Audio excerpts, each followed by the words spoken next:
जय हिंद दोस्तों, स्वागत है आप सभी का अपना यूट्यूब चैनल संतोष मैथमेटिक्स सेंटर पहाड़पुर में। मेरे प्यारे साथियों, नौजवान छात्र एवं छात्राएं, आज हम लोग ये जो वीडियो बना रहे हैं ये है क्लास 12 के हिंदी का ये काव्य खंड का है, लेसन नंबर 2 का है पद, जिसके लेखक हैं सूरदास। और इसका जो कुछ मतलब क्या बोलते हैं, उसका जो टफ हिंदी है उसका कुछ अर्थ बताया गया है, तो मैं बताने का प्रयास करता हूं। बाकी आप अगर चाहें तो जो हिंदी का जो बुक है उस बुक के जो लास्ट साइड में आप देखिएगा तो उसमें जो ऐसे ये पूरा अर्थ दिया हुआ है, उसी से मैं लिखने का काम किया हूं और मैं बताने का प्रयास करता हूं। जैसे कंवल मतलब होता है कमल, कुमुद मतलब होता है कमल की जाति का छोटा फूल, वृंद मतलब होता है समूह, भृंग मतलब होता है भ्रमर, तमचूर मतलब होता है मुर्गा, शोर मतलब होता है कोलाहल, शोर मतलब क्या होता है कोलाहल, वनराई मतलब होता है पेड़ पौधे। उसके बाद में खरी कनी मतलब होता है बाड़ों में, खरी कनी मतलब बाड़ों में, विधु मतलब होता है चंद्रमा, अंबुज मतलब भी क्या होता है कमल, जेवत मतलब भोजन करते हुए, कन्या मतलब होता है गोद, धरणी मतलब होता है पृथ्वी, छवि मतलब शोभा, बड़ी मतलब बड़ी, अगानिया मतलब होता है अगणित, दधी दोनिया मतलब दही की दोनी। अब ताड़ी पिया वाला दोना देखा है, ताड़ी पिया वाला दोना, तो यहाँ पे दही की दोनी। नावत मतलब डालते हुए, धनिया मतलब होता है धन्य, कहत न वनिया मतलब वर्णन करते नहीं बनता। और कुछ जो बचा वो मैं यहाँ लिख दिया हूँ, तिहु भुवनिया मतलब तीनों लोकों में, तिहु भुवनिया मतलब होता है तीनों लोकों में। उसके बाद में है अचमन मतलब होता है कुल्ला करना, जूठनिया मतलब होता है जूठन, रामभती मतलब गाय का रंभाना मतलब होता है चिल्लाना। आइए हम लोग थोड़ा सा इसका भावार्थ हम लोग देखने का प्रयास करते हैं और मैं पढ़ाने का प्रयास करता हूं, आप लोग सही तरीके से देखने का कोशिश करेंगे। अगर सही से जान लीजिएगा एक बार, तो एक बार जब पढ़ लीजिएगा इसका अर्थ ना, बहुत मजा आएगा। करा जागिए ब्रजराज कुंवर कमल कुसुम फुले, कुमुद वृंद संकुचित भय भृंग लताफ भूले, तुम चूर खग रोर सुनहु बोलत बनराई, रामभती गो खरी कनी में बछरा हित धाई, विधु मलिन रवि प्रकाश गावत नर नारी, सूर श्याम प्रातः उठो अंबुज कर धारी। ध्यान दीजिए, कराए की प्रस्तुत पद हमारी पाठ्य पुस्तक दिवगंत भाग 2 के पद शीर्षक कविता से ये लिया गया है। ये भाग 2 के पद जिसके लेखक कौन है सूरदास, पद जिसके लेखक कौन है सूरदास। देखिए यहाँ पे सूरदास मैं लिखने का काम किया हूं, सूरदास लेखक, पद के लेखक कौन है सूरदास। अब सूरदास जी का पूरा जीवनी आप थोड़ा सा इसका एडिटोरियल आप लोग देख लीजिएगा, पीछे में पूरा एडिटोरियल देखने का काम कीजिएगा। कराई के लिया गया है, इसके रचयिता वात्सल रस के अन्य कवि सूरदास है। नींद में सोए हुए बालक कृष्ण को जगाए जाने का रोचक वर्णन इस पद में किया जा रहा है। कहा जा रहा है कि हे ब्रजराज भोर हो रही है, हे ब्रजराज अर्थात कृष्ण को ब्रजराज बोला जा रहा है। ध्यान दीजिएगा, हे ब्रजराज भोर हो रही है, जागिए कमल के फूल खिल उठे हैं, कुमुद के पुष्पों ने अपनी पंखुड़ियां को समेट लिया है, भौरे लताओं में छिप से गए हैं, मुर्गों एवं अन्य पक्षियों का कोलाहल सुनाई दे रहा है।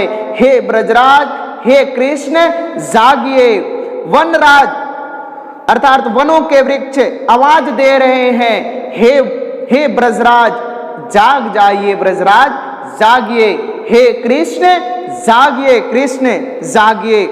बाड़ों यानी गौशालाओं में गायें बोल रही हैं, तब बछड़ों को दूध पिलाने के लिए दौड़ी आ रही है। बछड़ों को दूध पिलाने के लिए कौन दौड़ी आ रही है? गाय दौड़ी आ रही है।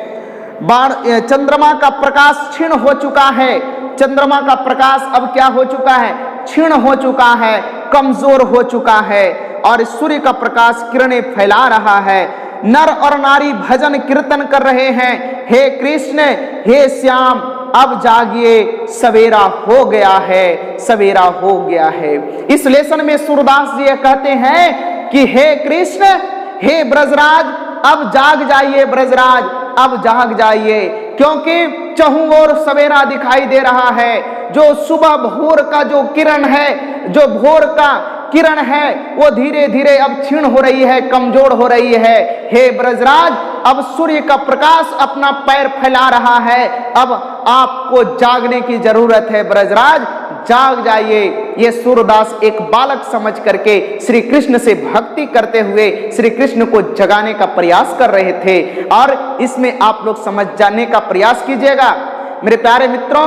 आपको समझाया गया कि यहाँ पे बालक किसको माना गया, श्री कृष्ण को माना गया, और उन्हें ब्रजराज से सुशोभित करके सूरदास कहते हैं कि हे ब्रजराज, अब जाग जाइए। भौरे जो ऐसे गुनगुनाने लगी है, भौरे अब जो पहले एकदम एक बाहरी में उड़ रहे थे, घूम रहे थे, वो सब समेट लिए हैं अपना, और चिड़ियों का चहचहाट शुरू हो गया है। हे ब्रजराज, अब जाग जाइए ब्रजराज, जागिए। जेवत श्याम नंद की कन्या, कछुक खात कछु धरणी गिरावत, छवि निरखती नंदरन्या, बरी बरा बेसन बहु भांतिनी, व्यंजन विविध अगानिया, डारत खात लेत अपने कर, रुचि मानत दधी दोनिया, मिश्री दही दधी माखन मिश्रित करे, मुख नावत छवि धानिया, आपुन खात नंद मुख नावत, सो छवि कहत न बनिया, जो रस नंद जसोदा बिलसत, सो नहीं तिहु भुवानिया, जो रस नंद जसोदा बिलसत, सो नहीं तिहु भुवानिया, भोजन करी नंद अचमन लीन हो, मांगत सूर जुठानिया। मतलब सिर्फ सूरदास जूठा मांगते हैं, हे ब्रजराज, बस अपना जूठा ही मुझे दे दो, मैं कल्याण हो जाऊंगा ब्रजराज, मुझे आप अपना जूठा ही तो दे दो। आइए हम पूरा इसका हम लोग देखते हैं। कराइए भाग 2 से लिया गया है, जिसके लेखक सूरदास है। सूरदास जी भक्ति धारा के एक प्रसिद्ध कवि हैं। उपरोक्त पद में इन्होंने बालक कृष्ण की बाल सुलभ चपलता का चिताकर्षक लीलाओं का दर्शन करते हुए कृष्ण द्वारा भोजन करते समय का रोचक विवरण प्रस्तुत करते हैं। जब कृष्ण भोजन करते हैं, बालक के रूप में भोजन करते हैं, उनकी उन रचनाओं का वर्णन सूरदास ने इस दोहा में, इस पद में किए हैं। कह रहे हैं कि बालक कृष्ण नंद बाबा की गोद में बैठकर खा रहे हैं। बालक कृष्ण, बालक से किसे संशोभित किया गया है? कृष्ण जी को। और वो नंद बाबा अर्थात अपने पिता के गोद में बैठ करके क्या कर रहे हैं? खाना खा रहे हैं। कुछ खा रहे हैं, कुछ भूमि पर गिरा देते हैं, कुछ खाते हैं। बच्चे होते हैं ना, बच्चे खाते भी हैं तो गिराते भी हैं। तो कृष्ण जी कुछ खा भी रहे हैं और कुछ क्या कर रहे हैं? पृथ्वी पे गिरा दे रहे हैं, देते हैं। इस प्रकार उनके भोजन करने का ढंग से प्राप्त होने वाली शोभा को माँ यशोदा, नंद की पत्नी, माँ यशोदा अर्थात नंद की पत्नी अत्यंत प्रमुदित भाव से देख रही है। बेसन से बनी बर्री बर्रा विभिन्न प्रकार के अनेक व्यंजन को अपने हाथों द्वारा खाते हैं, कुछ छोड़ देते हैं। दोनों मिट्टी के पात्र में रखी हुई दही में विशेष रुचि ले रहे हैं। कौन? कृष्ण। दही के जानते हैं कृष्ण जी का एक नियम था कि कल बल छल तब चल। ये कलयुग कृष्ण के वो गीता में दिए गए हर वो काव्य ग्रंथ से ये चल रहा है। कृष्ण के द्वारा दिया गया गीता में हर वो प्रवचन के द्वारा ये दुनिया अभी वर्तमान में चल रही है। व्यंजन अपने हाथों द्वारा खाते हैं, कुछ छोड़ देते हैं। कराए दही में विशेष रुचि ले रहे हैं। उन्हें दही अति स्वादिष्ट लग रहा है। मिश्री मिलाया हुआ दही तथा मक्खन को अपने मुख में डाल लेते हैं। उनकी यह बाल सुलभ लीला धन्य है, धन्य है प्रभु, आपका ये बाल सुलभ लीला धन्य है। ये कौन करे? सूरदास जी करे। किनसे करे? श्री कृष्ण से कह रहे हैं। और वे स्वयं भी खा रहे थे, नंद बाबा के मुंह में भी डाल रहे हैं। यह शोभा अवर्णीय अर्थात इस शोभा के आनंद का वर्णन नहीं किया जा सकता। जिस रस का पान नंद बाबा और यशोदा माँ कर रही है, जिस रस का पान यशोदा बाबा और यशोदा मां कर रही है, जो प्रसन्नता उन दोनों को हो रही है, वह तीनों लोकों में दुर्लभ है, वह दूसरे को नहीं प्राप्त हो सकती है। जो कृष्ण के नन्हे नन्हे हाथों से, कृष्ण के नन्हे नन्हे हाथों से नंद बाबा खाना खा रहे हैं, माँ यशोदा भी खाना खा रही है और उनके मुख से भी नीचे गिर जा रहा है। ये कृष्ण का देखिए लीला कैसा है, कैसा अपरंपार लीला है, ये सूरदास जी बताने का प्रयास कर रहे हैं। जो प्रसन्नता उन दोनों को हो रही है और तीनों लोक में दुर्लभ है, वह दूसरे को नहीं प्राप्त हो सकती है। नंद जी भोजन करने के बाद कुल्ला करते हैं, सूरदास जी जूठन यानी बना हुआ भोजन मांगते हैं। सूरदास जी सिर्फ इतना मांगते हैं कि हे कृष्ण, हे भगवान, हे ब्रजराज, बस मुझे सिर्फ अपना जूठन दे दो ब्रजराज। हे कृष्ण, आप अपना जूठन मुझे दे दो, मेरा कल्याण हो जाएगा ब्रजराज, मेरा कल्याण हो जाएगा। ये मांग कौन कर रहे हैं? सूरदास जी मांग कर रहे हैं, श्री कृष्ण से मांग कर रहे हैं। जो श्री कृष्ण अपने पिता नंद बाबा और अपनी मां यशोदा को दोनों अपने हाथों से खाना खिला रहे हैं। इस जूठन को प्राप्त करना वे अपना सौभाग्य मानते हैं। इस प्रकार कवि शिरोमणि सूरदास जी ने बालक कृष्ण को भोजन करते समय अनेक मनोरंजन लीलाओं का वर्णन करते हुए उस समय की शोभा का वर्णन अत्यंत युक्त तथा रोचक ढंग से किया है। बालक श्याम का नंद जी के गोद में बैठकर भोजन करना, कुछ खाना, कुछ को भूमि पर गिरा देना, ये बड़ा ही शोभनीय नजर आता है। मेरे प्यारे मित्रों, तो आपने देखा ये श्री कृष्ण के किस प्रकार से भक्ति धारा को बताया जा रहा है। सबसे पहले पाठ में, पहले पद में सूरदास बताते हैं कि हे ब्रजराज, भोर हो गया ब्रजराज, उठिए, अब जाग जाइए ब्रजराज। अब जो है से गौ माता भी चारों तरफ से पुकार दे रही है, आवाजें लगा रही है, अब जागिए ब्रजराज, जागिए।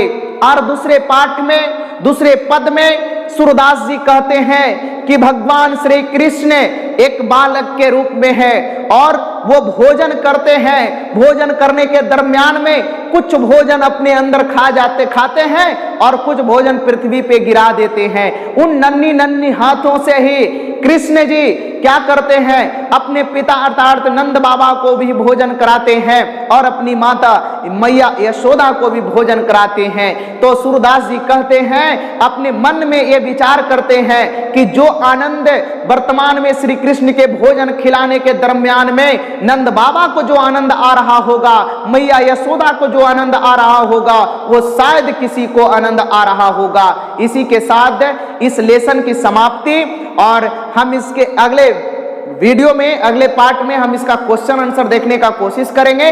बाकी आप लोगों से मेरा आग्रह है 12th क्लास के विद्यार्थियों से कि इसके एडिटोरियल को, यानी पीछे जो सूरदास जी का पूरा जीवनी, सूरदास का जन्म कब हुआ, मृत्यु कब हुआ, सूरदास जी कितने प्रकार की कृतियों को लिखे हैं, उनका प्रमुख कृतियां कौन कौन सी हैं, उन तमाम कृतियों को आप देखने का काम करेंगे।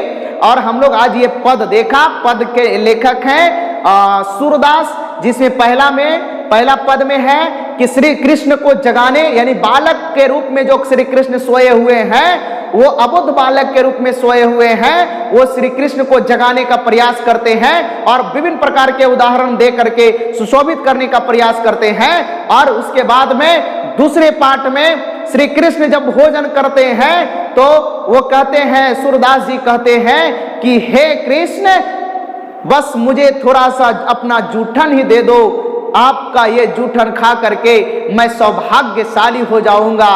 हे कृष्ण, आप मुझे अपना जूठन ही दे दो। और सूरदास जी यहाँ भी कहते हैं कि अपने नन्ही नन्ही हाथों से जब श्री कृष्ण भोजन नंद बाबा को कराते हैं, भोजन मैया यशोदा को कराते हैं, तब उन्हें एक अलग आनंद की प्राप्ति होती होगी। बहुत बहुत धन्यवाद। जय हिंद, भारत माता की जय, वंदे मातरम।